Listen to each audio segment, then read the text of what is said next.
Yo, I'm Nate Howell. Welcome back to Spooky Saturday. Every single Saturday, we play a horror game on my main channel and react to some scary videos here on my second channel, if you're seeing it. What we have today first is a video from Pharrell McGuire titled Horrors from Liveleak. I saw this on my feed when looking for scary videos to react to, and this was one of them. So let's check it out. Oh yeah. There's nothing quite as relaxing as a walk through the woods. There's just something about briefly leaving civilization behind to wander through nature that clears your head like nothing else is able to.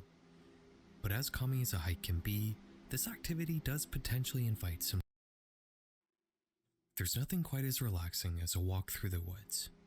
There's just something about briefly leaving civilization behind to wander through nature that clears your head like nothing else is able to. I mean, but as calming as a hike can be, this activity does potentially invite some darker possibilities as well. When you leave town to walk alone in a remote area, you're not just shedding the stress and aggravations of modern life, you're also forfeiting the safety and security it provides you. it's very true. For that brief period of time you're out in the further reaches of woodland, you're just as vulnerable as the animals that scurry away when they see you. And this makes you a prime target for any predators that may or may not be hiding in the shadows. In late 2013, the following video would appear and subsequently become widely circulated on the internet due to its unsettling nature.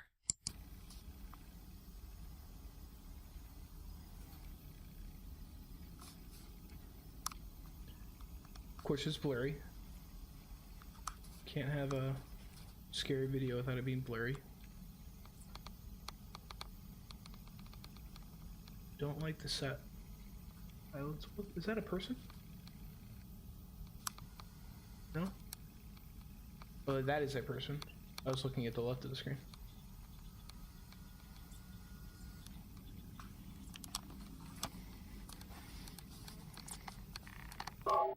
What the fuck? The clip is just under a minute long, and it was given the title, "I Made a Friend on the Mountain, Wait for It." Oh no. In it, a woman can be seen hiking alone in the distance, until the camera turns around to show the man filming wearing a balaclava and smiling maniacally. Yeah, some British in the description, the OP states that this is how he likes to spend his time when he's at the peak. And more disturbingly, he writes, "I'll upload the rest of the video later." No. In the first couple weeks of this video's life online, it would amass more than 17,000 views, in turn causing a great amount of concern among its viewers. Yeah. What if this clip was a precursor to something awful that happened to this woman? Online sleuths would begin investigating. They would quickly could also just be a random fucking hoax. That the clip was recorded on Montera Mountain outside Half Moon Bay in California. Or planned, and local police would start an investigation after being contacted dozens of times by internet users. It wouldn't take law enforcement long to track down the creator of this video, who goes by Gort Evans. He's a California Gort? What a fucking crazy name. based mechanic who has a tendency to make quirky videos on the internet. Police would end up spending 40 minutes questioning Gort, who would actually film some of their discussion to share on social media. Yes, I am. I'm going to put this online. What are you doing? I'm doing fine. What can I do for you today? Okay, I was gonna say, that exposure is crazy. I'm somewhat, but I'd like you to explain it. Okay, well, somebody contacted the police department. Yes. They found a video on a website. Yes, they did. Involving a female hiker. Top of Montana Mountain. Yes. Sound familiar? Yes, it sounds very familiar. Appears to be you shooting the photo. It probably appears to be me. Yes, it does. Was it you? Why would I answer that? What is there a crime? He's kind of already given that shit away. He's like, yes, I know exactly what video you're talking about. No, why would I say it was me? Well, that's one of the reasons we're here. Really? Because your video ends. Dude, he sounds like a Redditor. Yes, abruptly. it does end abruptly. Did you do any research onto my online persona, my Gort Evans? Did you look at any of my other Liveleak videos? Well, now you're asking me questions. Well, yes, it's only fair, isn't it? Okay, I'd be more than happy to answer questions if you want to turn the video camera off. Dude, this white exposure, or like this whatever filter is on this, really shows how dirty your monitor is. I'm not going to turn the camera off. Because this is what I do. I love making videos. This is hilarious to me. Hi. I really don't. The police would also manage to track down the woman in the video, who is thankfully okay. Okay. By coincidence, she had actually come across a recording on social media all on her own, shocked to find herself portrayed in some That would creepy be voyeur so clip. fucking terrifying. She would write a letter to the local news talking about how hiking was helping her get through her cancer treatment, but ever since seeing herself in that video, she's been avoiding that trail. She also mentions that she does remember passing by the man filming, who appeared to be hiding in a cave. He made her nervous, so she gave him a wide berth and continued her hike as usual. Yeah. Gort hadn't really committed a crime, but the police, the community, and the woman in the clip all asked if he would consider removing the video, which had been causing a lot of fear surrounding public safety on the hiking trails that snake around Half Moon Bay. He refused to do so, stating in his talk with the police that everybody should have watched his other videos so they'd know that he was just joking. Gort isn't the first person to be stubborn about being creepy on the internet, and in the end, he didn't face any repercussions for his video. But what is weird about this situation is what happened after. Members of the social media site that Gort had originally posted his video to would all come to his defense, sending hate mail and even death threats to the journalists that reported on the story and the policemen that were involved in the investigation. What sort of community would so strongly come to the defense of someone who had made such an objectively creepy video? The answer to that question is that on the platform that Gort had uploaded his video to, his clip was in reality one of the most mundane pieces of media there. If we were to treat this Dude, true. I was expecting some fucking wild shit. Site as an iceberg, Gort would be sitting at the very top, with everything below him being progressively more and more disturbing. This platform was home to some of the most vile content on the public-facing internet throughout the 2000s and the 2010s, eventually getting shut down due to its lawless nature. This site was none other than Liveleak.com. No matter how old you are, or how long you've been a citizen of the internet, chances are pretty good that you've heard of Liveleak in some capacity. Yep. Maybe you've seen some meme about the Liveleak logo appearing in the top left corner of a video, indicating that something really bad is about to happen. Or you've seen the Liveleak name attached for no reason to random shock videos that have found their way onto your screen at some point in your life. No matter what the context may have been, hearing the name Liveleak probably elicits feelings of danger and unease. Dude, but because Liveleak hasn't existed for half a decade now, we almost... I don't know if anyone else had this, but I had really fucked up friends who would show Liveleak videos, and like there was this Run the Gauntlet challenge that was just so traumatizing. It was my whole high school experience. It was rough. Forget that this wasn't just some branding for horrible shock videos. It was an actual social media platform just like the one you're using to watch this video right now.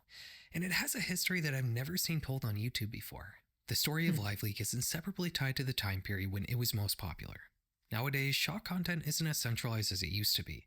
It just kind of pops up in places where people already congregate on the internet, like Reddit or Twitter. But having a place like Liveleak act as a definitive home for shocking and disturbing videos means that this platform's story is essentially the story of all esoteric and dark media that was circulating on the internet in the 2000s and the 2010s. So if you're at all nostalgic about these time periods, you're likely going to enjoy this video. This is going to be a long one, so sit back, grab a nice snack and a drink, and let me tell you about some insane stuff from the internet's most infamous shock site. Hell yeah. I've never seen this guy before. Have you ever noticed while on a road trip that all so small towns and cities just kind of have the same stuff? No matter which one you're traveling through, you're always going to see the same few franchise businesses copy and pasted from town to town, with each one having the same boutique main street with the small local shops that sell handmade soap and vintage clothing, and the outskirts that always have the same stroads outlined with Boston pizzas, Canadian tires, and gas stations. It almost makes traveling a little boring with every place just kind of being the exact... Dude, especially in the Midwest, not only is everything flat, but then you'll have exactly what he's saying, is you'll go town to town and it'll be the exact same shit over and over again. Same. The Midwest sucks. And that's exactly how the internet is nowadays. Your time online is pretty much always spent using the same few websites. Sometimes something novel like W Place comes along and you're suddenly spending time somewhere new, but these are usually flashes in the pan, and you quickly forget about them and go back to surfing Reddit or YouTube. If the modern internet is akin to driving through small towns in modern-day Canada, the internet of the early 2000s was more like traveling through villages in the American Wild West. There were no multi-billion-dollar companies giving you predictable and repetitive experiences. People would mostly spend their time surfing small handmade websites that Yeah, I wasn't around for this since I was born in 2003, so I was a little bit past this time, but I still grew up in semi-early internet days. Were essentially unpoliced by any kind of authority.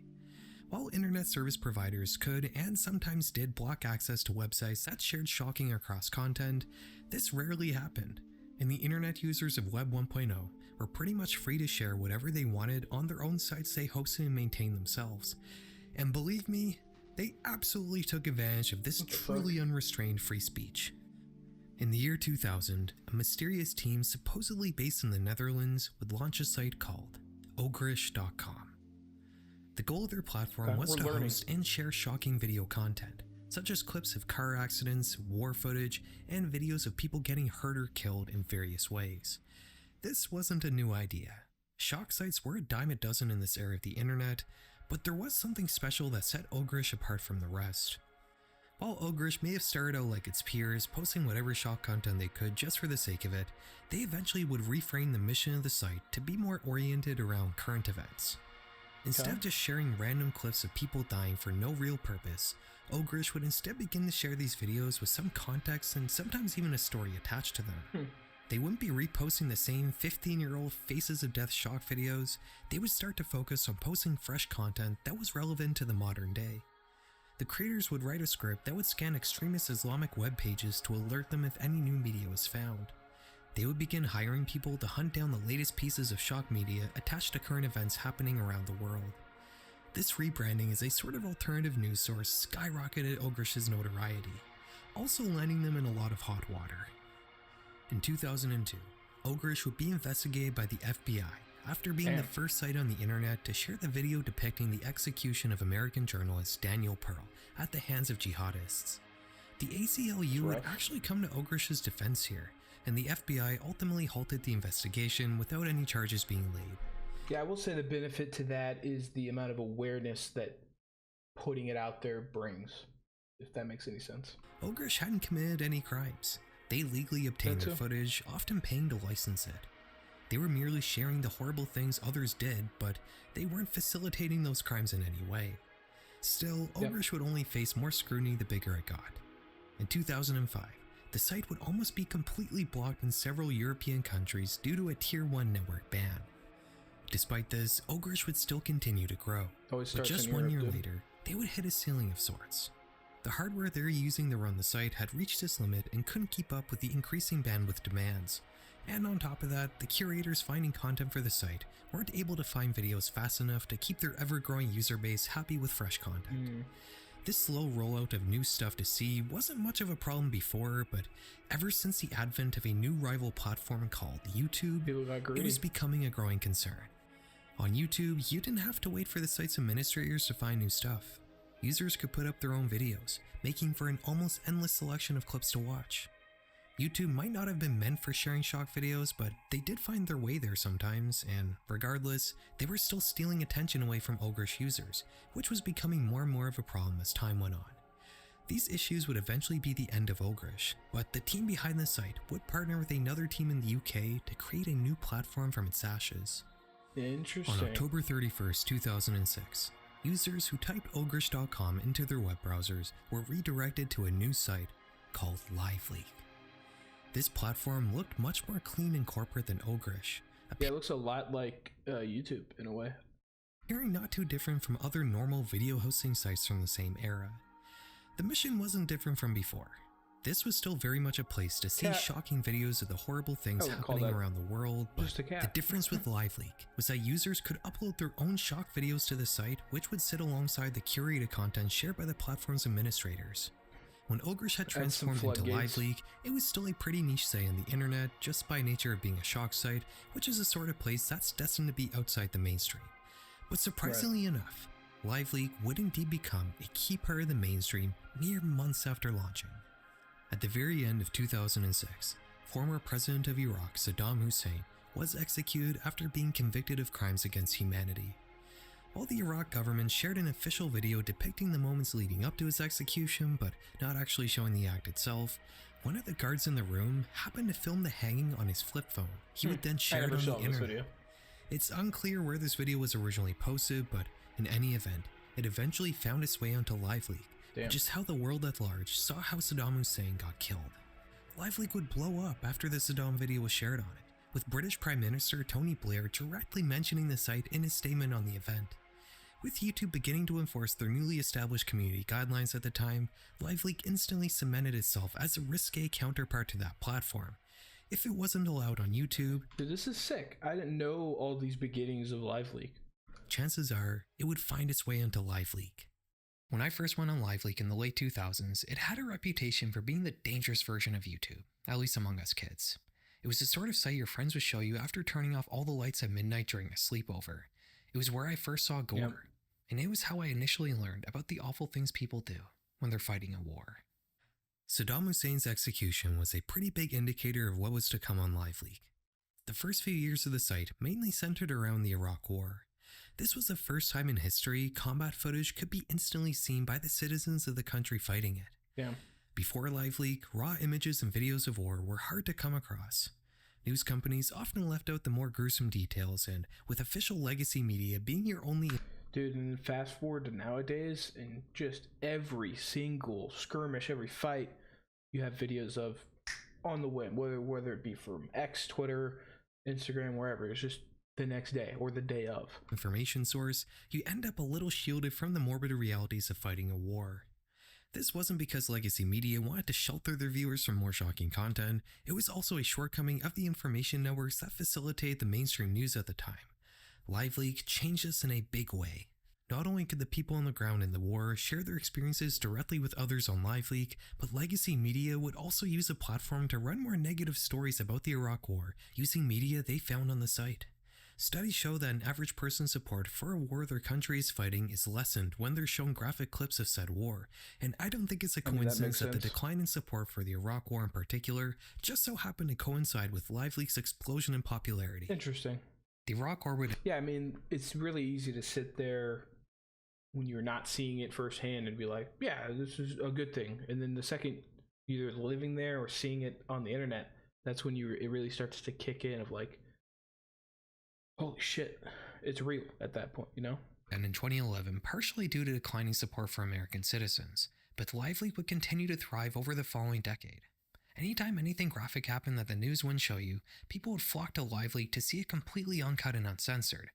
Like I said earlier, the history of Liveleak is a history of all shocking media that was being circulated at the time of its popularity. Instead of just showing the entire morbid history of the previous decade, we're going to talk about a few key Liveleak sagas. Fair. There's no country quite as mysterious to outsiders as North Korea. The two things the DPRK is famous for as a nation is how much control their totalitarian authoritarian government exerts over their people, and also their state ideology called Juche, which advocates for total self-reliance as a country. Juche has led to North Korea becoming almost completely isolated from the outside world, with the only real historical exception being the humanitarian aid the country would continually... Dude, some of those, like, day in a life in North Korea, or like walking around, people filming just the regular streets, those are creepy as fuck. ...receive as a result of constant food shortages. But in the latter half of the 20th century, North Korea would begin experimenting with international tourism. They would start by creating programs aimed towards South Koreans in the 90s and 2000s, but beginning in the late 2000s, they would expand their programs to target English-speaking Westerners. This resulted in a lot of the travel documentaries and YouTube videos you've probably seen about North Korea. Exactly what like I was just Vice's talking about. fantastic Inside North Korea series they made all the way back in 2008. All of this media more or less follows the same format. Westerners will film their incredibly strict guided tours they're thrust into in the DPRK, and the audience only gets to see the sanitized version of North Korea the state wants them to see. Yep. The creators on these tours usually aren't allowed to speak with normal North Korean citizens. The only people they're allowed to talk to are their tour guides and the various people they're meant to encounter on these tours, who all end up speaking as if they're reading off a script. These videos will always depict some effort on behalf of the creator to try to film the real side of North Korea that everyone wants to see. Yeah, but tourists aren't allowed to move freely inside the country, so all this usually amounts to are the mundane countryside scenes filmed from the windows of a bus all these YouTubers seem to be able to capture. Yeah, it's exactly what the government wants them to see. I mean, they invited them there or allowed them there to specifically film, so it's not that bad here, you know? Maybe they'll manage to sneakily stop a passerby without the guys noticing and manage to ask them a couple questions, but this still never amounts to much. On Liveleak in 2010, however, you could find a much more real look into the country. Cool.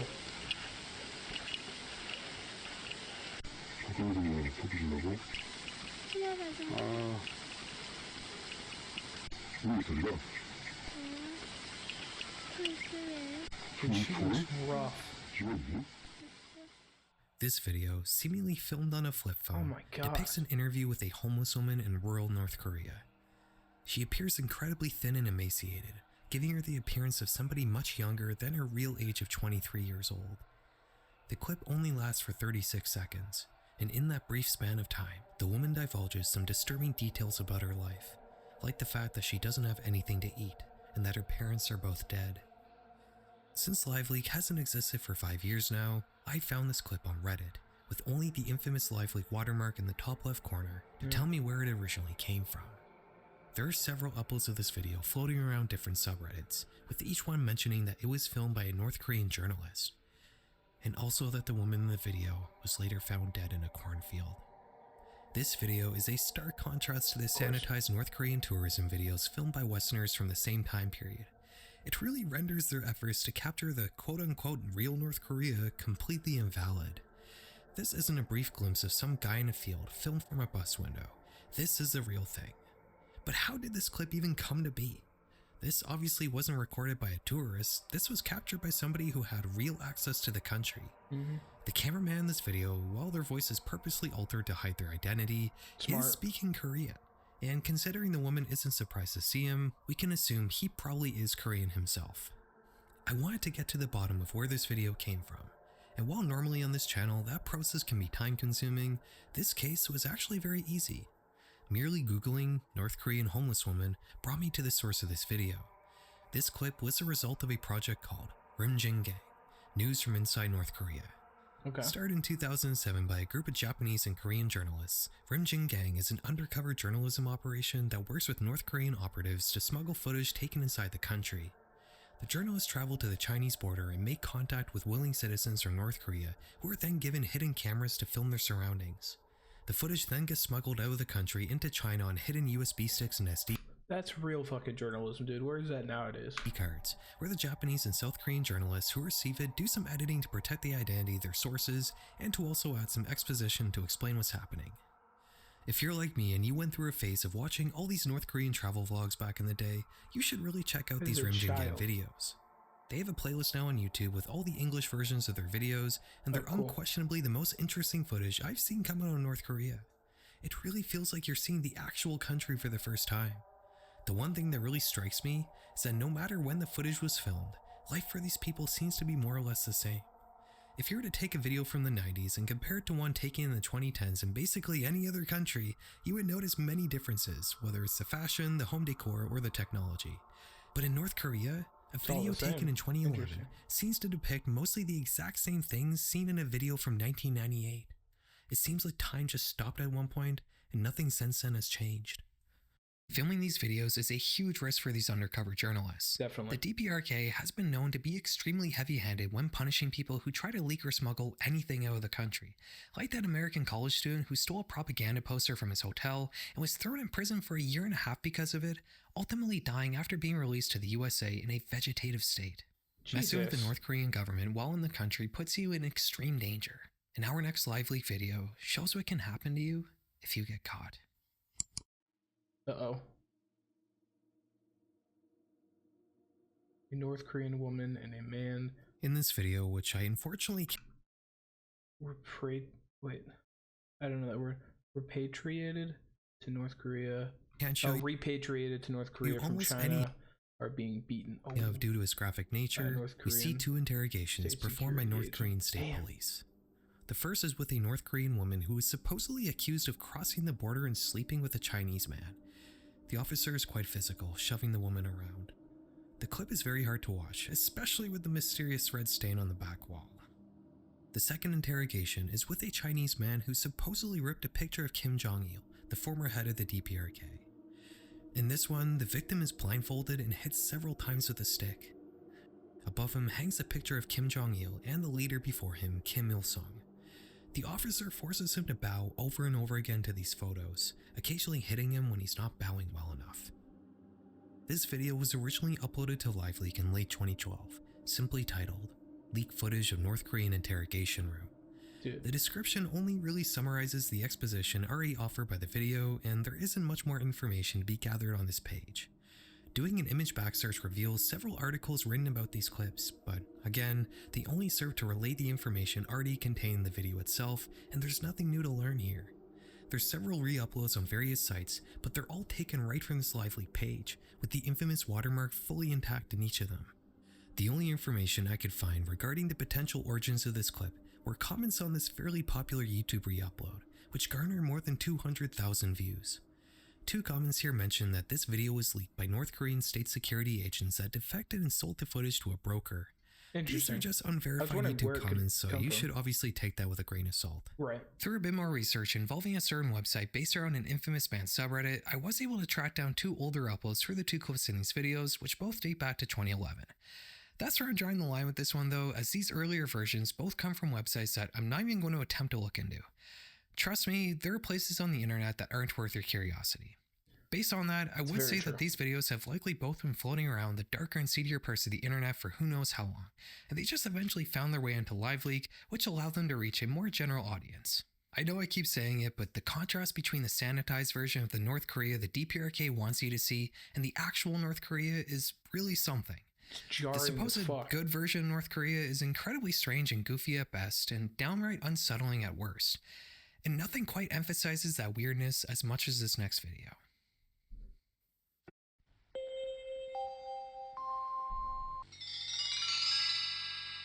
What the fuck?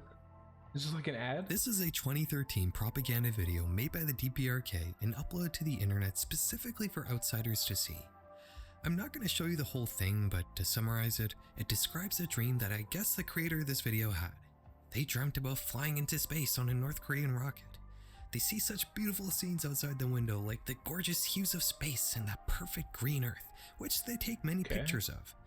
After zooming in a bit, they see an even prettier sight, a fully unified Korean state, under the DPRK banner of course. This scene was so amazing it made the dreamer cry, but there was something dark looming on the horizon. At the corner of his eye, he noticed a dark smoke rising in the USA. After looking harder, it would seem that America is burning to the ground. No matter though, as the USA is the land of authority, which is probably just a mistranslation, but kind of funny how it reads in the context of this video. Yeah. The clip ends off with the narrator telling the audience that his dream will come true, and it will be beautiful. It's certainly something to see North Korea call another country authoritarian and tyrannical, but what's more interesting about this video is that depiction of the USA. It's out of place. Everything else in this video is really simple computer animation, but then you have this detailed destruction of an American city done in a completely different style. Where did it come from? Yeah, I feel like several news sites who reported on this state, this official North Korean propaganda video uses a scene from Call of Duty Modern Warfare 3. That's hilarious. How the creators of this clip came across that Call of Duty cutscene, I have no idea. It's possible they might have just searched American City being destroyed video on the internet and they just chose the first result they found, but I do like the idea of some DPRK official playing a pirated copy of Modern Warfare 3 and recording with fraps or something. That's so, yeah. Obviously Activision wasn't all that pleased with their intellectual property appearing in a propaganda video made by an actual enemy nation in the United States, so they DMCA'd the YouTube video and it was taken down. Liveleak though didn't have a DMCA system, and this video continued to live its life on that platform, with the Liveleak version even having English subtitles. This story really emphasizes the whole mission behind Liveleak, to have an alternate place to see relevant but risque media that bigger platforms are too strict to host.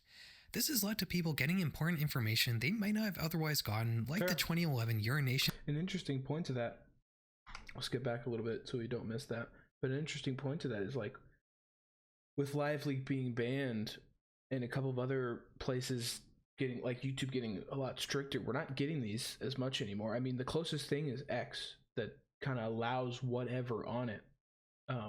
Obviously with fact checks and everything, but I mean, that is the closest thing we have to like an unfiltered news thing, you know? This has led to people getting important information they might not have otherwise gotten, like the 2011 urination incident in Afghanistan. Yeah, that's really what it's called.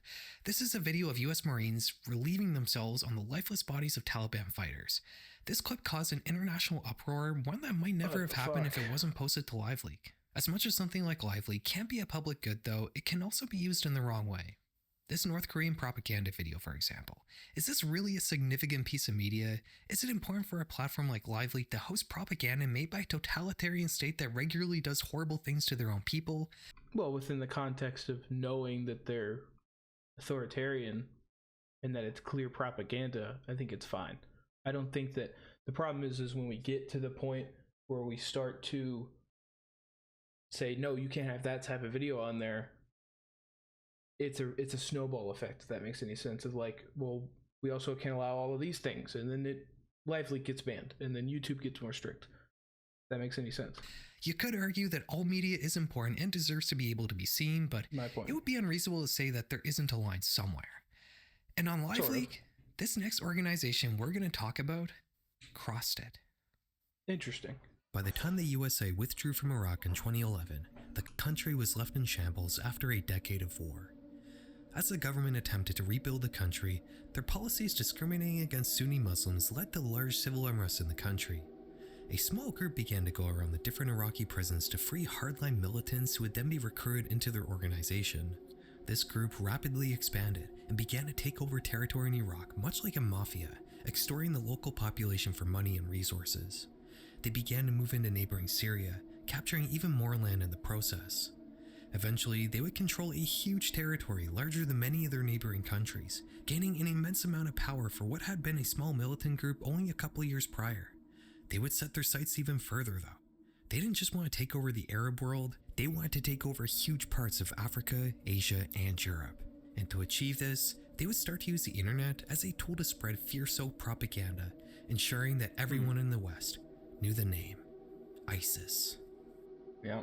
It goes without saying that ISIS was and is a terrorist group. They use fear as a method for gaining power and notoriety. In the past, this was usually done by planning out sensational attacks that would grab the public's attention in a big way, hijacking established communication networks like TV, magazines, and newspapers to advance the group's message. ISIS used to do and still does attacks like this, but in the early 2010s, they found a different and more convenient way to spread fear. Instead of planning out some attack on a city center in some European country which required a ton of logistical planning, ISIS instead found that they could achieve a similar effect on the public by making slick high production value propaganda videos. They didn't need to do any covert operation. Dude, a ton of media like use this. I'm talking about like scripted media, like movies and stuff, used this trope after this happened. Like Iron Man, for example, a ton of other ones.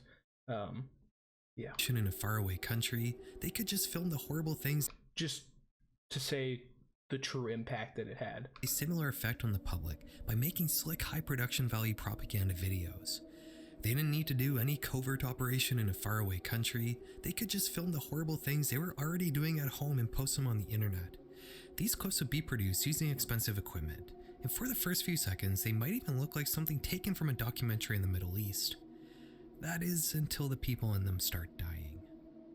ISIS would start off posting these videos to Twitter and YouTube, but after being banned from both of those sites, they would swiftly move over to Liveleak, joining North Korea and using the platform to spread violent propaganda. These clips would become a staple on the I would not compare the two.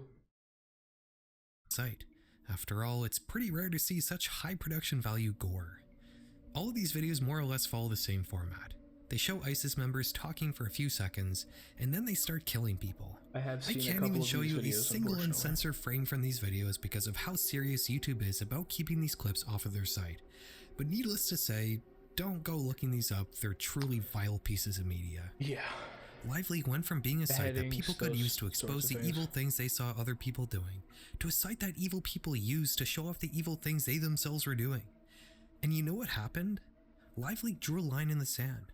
They had had enough. In 2014, they banned all ISIS content from their site, and their moderation team would start sifting through the platform's library on a regular basis to flag and remove re-uploads of ISIS propaganda. This wasn't the first time Liveleak had enforced a strict content policy. In 2008, they had removed the radical Dutch short movie Fitna from their platform, but this was an isolated incident which was mostly due to the site's administrators receiving credible death threats.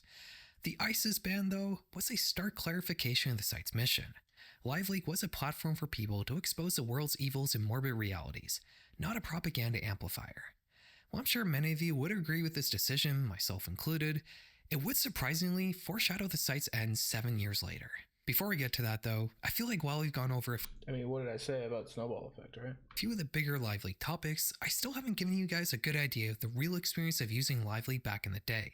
It wasn't all rock war footage and ISIS videos. There are a ton of smaller niches on Liveleak that, while mostly disconnected from each other, are all still key to the site's identity. So we're going to call this following section, the front page of Liveleak. It's going to be a rapid fire round going through a bunch of smaller Liveleak topics that don't constitute their own section in this video, but are still important and interesting nonetheless. Santa Innocencia opens her eyes? I don't know how to pronounce that. In 1786, Father Flores Alatorre of Rome would dig up the mummified corpse of a young woman. She had been a martyr who had died at an unverified point of time in the past for her Catholic beliefs. He would then send this body over to his brother in Mexico, who had opened a school for girls in the city of Guadalajara. It would be passed around various Catholic institutions in Mexico over the next 200 years, eventually making its way to the Guadalajara Cathedral in 1925, where it's been displayed for churchgoers to look at ever since. In summer 2012, a tourist visiting the cathedral would film the body of the martyr using his cell phone. This was not unusual. There are tons of videos online depicting the corpse on display, but unbeknownst to the person filming this time, they would capture something very strange. Oh no, this is gonna creep me out. Most of the time the eyes are like sewed shut though, right? Don't do it.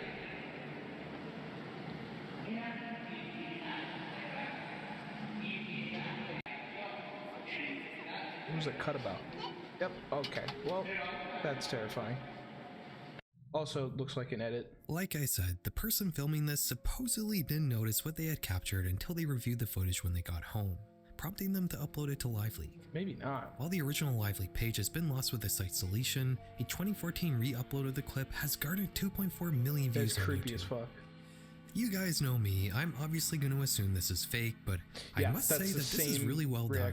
I honestly can't spot many signs of editing, except for the fact that maybe the blur that fades in right as the corpse begins opening its eyes may be artificial and put there to cover up some sloppy animation. And the blur right when she closes her eyes too. Which I suppose could be the case for all the lost focus that occurs frequently in this video, but what do you guys think? Is this real? It's definitely one of the more believable looking supernatural things that have been caught on camera. This case would be reported on many times throughout the years by mainstream English language news, but there's never been any clarification on the clip's authenticity, and thus it still remains a mystery to this day. 2016 clown sightings. Oh wow. You've likely heard of this one, but in 2016, users on many social media platforms, including Liveleak, would begin posting videos of clowns wielding knives that were supposed. My sister hates clowns. They don't bother me that much. But this was definitely a time for her. Supposedly terrorizing various communities in English-speaking countries. These clowns are supposedly attacking people and attempting to lure children for God knows what purposes. People have theorized that there was some dark organized effort behind these clown appearances, but in reality, it was just a bizarre manifestation of a meme. An idea that spreads from person to person through a communication network, in this case the internet. Yeah. These clowns weren't actually doing anything sinister. They were just trying to scare people to attract attention on social media. Quick way to get shot. That didn't mean this craze didn't result in wide-reaching consequences, however. In 2016, 12 clown-related arrests were made, and even one death had occurred as a result of a stabbing prompted by a creepy clown appearance. This hoax infected public consciousness so much that professional clowns began to lose business due to shifting attitudes towards their characters, and McDonald's even began shelving their longtime mascot Ronald McDonald for the same reason, recently. And Halloween stores all throughout the Anglosphere would remove clown costumes from their shelves. It's hard to point to a single origin for this trend, but in all likelihood, it started with one person coming up with the idea and gaining notoriety for it, with all the others following suit in chase of the cloud. Yeah. The whole trend peaked at Halloween when rumors of some sort of clown purge began going around. Dude, I remember that. It was like a huge rumor that was going around that some shit was going to go down on Halloween. It was like right around the age 2 where I was getting a little old for Halloween, but that was the only part that freaked me out a little bit, is that I thought some shit was going to go down. Nothing came of this, and the clown sightings more or less fizzled out after that. Dude, the second you have Russian anything is when, dude, the amount of Russian dog shit, I don't know about dog shit, but crazy videos that I've seen. In Soviet Russia, red light means go. Maybe also in post-Soviet Russia as well.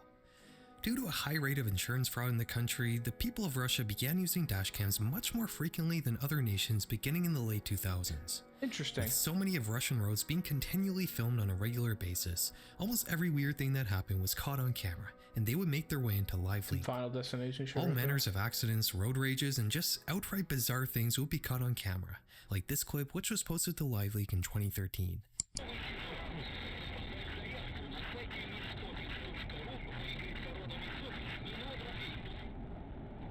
What the fuck?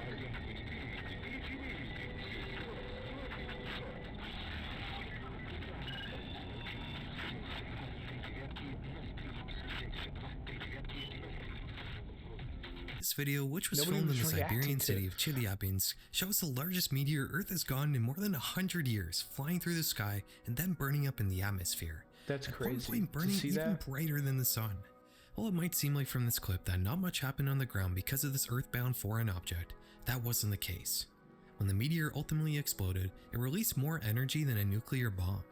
While the atmosphere absorbed most of the shockwave, it did reach the ground somewhat, causing widespread destruction, leading to 7,200 damaged buildings and almost 1,500 hospitalizations. With dashcams being so popular in Russia, there were actually several instances of this event being caught on camera from the street. As dashcams became more ubiquitous outside Russia, there wouldn't be such a heavy focus on Russian dashcam footage in particular, but for many years in the 2010s, a very large chunk of dashcam footage floating around Liveleak and other platforms specifically came out of Russia. Chinese workplace accidents. Oh my god, dude, the amount of these As the world at large became more and more connected via the internet in the late 2000s and the early 2010s, CCTV footage showing accidents in some of the many factories that exist in China would begin circulating online. Why would you try to hit While initially these clips are mostly passed around various shock sites, the establishment of Liveleak in 2006 would offer Now this is the Liveleak I know, dude. Place for users to share all the clips they've collected of Chinese factory workers getting hurt in spectacular ways. These videos would mostly be ripped from Chinese social media, and they would depict workers getting caught in machines, often getting crushed, knocked around, or sometimes literally being torn apart. Yep. Factories would eventually start making animated versions of some of these clips to use as training material for new hires.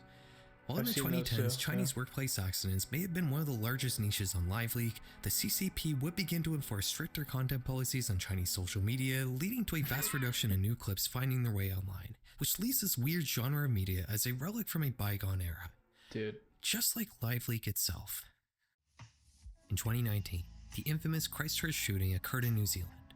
It had been the first massacre of its kind to be live streamed, and as such, re-uploads of the chilling video would make its way onto just about every platform, including Liveleak.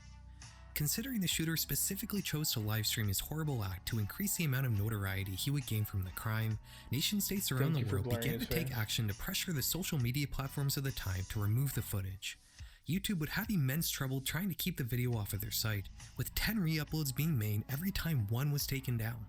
They would eventually implement some extremely complicated automated systems to detect the visuals and audio of the footage through all the editing it would be put through by different users and remove them systematically.